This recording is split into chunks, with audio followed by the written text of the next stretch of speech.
So I'm Steve Sayers, I'm Chief Exec at Windmill Hill City Farm. The farm itself has been here for about 50 years. In fact, next year we're celebrating our 50th anniversary, which will be quite good fun. It was started very much through volunteer effort on what was derelict site of rubble. And at that time, greening the cities was quite a big idea. Local people lobbied to have a city farm on the space, and it's grown through volunteer action since then, and volunteers are still very much at the heart of the organisation. So Windmill Hill City Farm is about a 4.5 acre site, and it's quite complex with a range of buildings. We've obviously got a mission around environment, food, farming, those kind of issues. And so looking at the carbon footprint of the site was an important thing for us to do. We've been doing it for a while.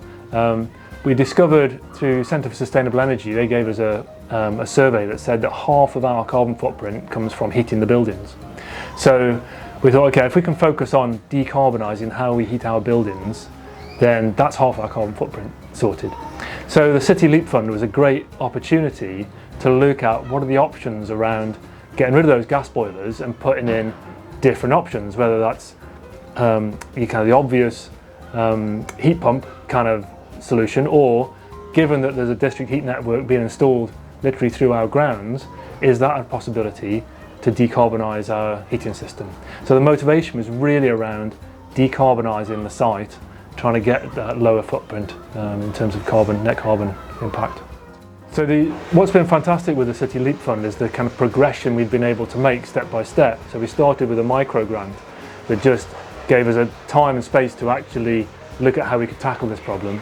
We moved on to the next level and put in for a small grant, which gave us the options appraisal. So it looked at the different buildings, saying what the possibilities for each of those might be. And then we went on to a third stage with a bit of development money to actually do the more detailed feasibility study that looks in detail at each building and says, this is how you could decarbonise this building, this is the best way to do it. So it's been fantastic with the City Leap kind of approach that we could take small bites out of it and keep running through to progress the project and move towards decarbonising the site.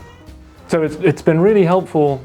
Again, through City Leap, what we've got is a range of partners in that programme who know something about the area we're trying to work with, and so they've been able to support, connect us to the right people, bring different groups in that could help us with a lot of expertise.